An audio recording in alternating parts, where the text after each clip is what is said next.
Hi മക്കളെ.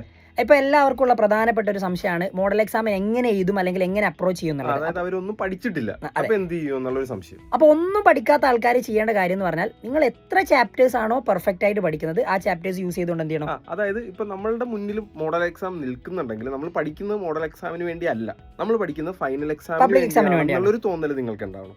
അപ്പൊ നിങ്ങൾ പഠിക്കുന്ന ഇപ്പൊ ഒരു ചാപ്റ്റർ ആണെങ്കിൽ പോലും അത് പബ്ലിക് എക്സാമിന് വേണ്ടിയുള്ളതായിരിക്കും. അത് കൃത്യമായിട്ട് മുഴുവൻ പഠിച്ചിട്ട് മോഡൽ എക്സാമിന് പോവുക. അതല്ലാതെ മോഡൽ എക്സാമിന് ഞാൻ അവിടുന്ന് കുറെ സാധനങ്ങൾ പഠിക്കാതെ എത്ര ചാപ്റ്റർ നിങ്ങൾ പഠിക്കുന്നു അത് കൃത്യമായിട്ട് മുഴുവനായിട്ട് പഠിച്ചു തീർക്കുക. കാര്യം അത് ഫൈനൽ എക്സാമിന് വേണ്ടി നമുക്ക് ഉപയോഗിക്കും. യെസ്, തീർച്ചയായിട്ടും. അപ്പോൾ മോഡൽ എക്സാം നിങ്ങൾ എഴുതാൻ പോകുന്ന സമയത്ത് നിങ്ങൾ ചെയ്യേണ്ടത് എത്ര ചാപ്റ്റേഴ്സ് പെർഫെക്റ്റ് ആയിട്ട് പഠിച്ചിട്ടുണ്ടോ അത് യൂസ് ചെയ്തുകൊണ്ട് നിങ്ങൾ മോഡൽ എക്സാം എഴുതുക. ആൻഡ് അതിനുശേഷം പബ്ലിക് എക്സാമിന് വേണ്ടിയിട്ട്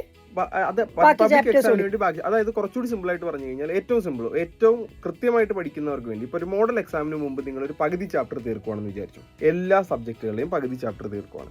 ആ മോഡൽ എക്സാം കഴിഞ്ഞിട്ട് ബാക്കി പകുതി കൂടി നിങ്ങൾക്ക് പഠിച്ചു തീർക്കാനായ മുഴുവൻ ചാപ്റ്ററുകളും നിങ്ങൾക്ക് കവർ ചെയ്യാൻ പറ്റും. അപ്പൊ ഈ മോഡൽ എക്സാമിന് മുമ്പ് പഠിക്കുന്ന പകുതി ചാപ്റ്റർ സത്യം പറഞ്ഞാൽ നമ്മൾ മോഡൽ എക്സാമിന് വേണ്ടി അല്ല പഠിക്കുന്നത്, പബ്ലിക് എക്സാമിന് വേണ്ടി തന്നെയാണ്. ആ ഒരു ഓർമ്മ മനസ്സിലുണ്ടായാൽ മതി. അപ്പൊ എല്ലാ ചാപ്റ്ററും നല്ലതുപോലെ പഠിച്ച് പിന്നെ നിങ്ങൾക്ക് ഈസി ആയിട്ട് പബ്ലിക് എക്സാം എഴുതാനും പറ്റും, നല്ല മാർക്ക് സ്കോർ ചെയ്യാനും പറ്റും. അത്രേ ഉള്ളൂ, വളരെ സിമ്പിൾ. അപ്പൊ ഇതൊന്ന് ശ്രദ്ധിക്കുക. നിങ്ങൾക്ക് ആവശ്യമുള്ളതാണെങ്കിൽ നിങ്ങൾ എടുക്കുക.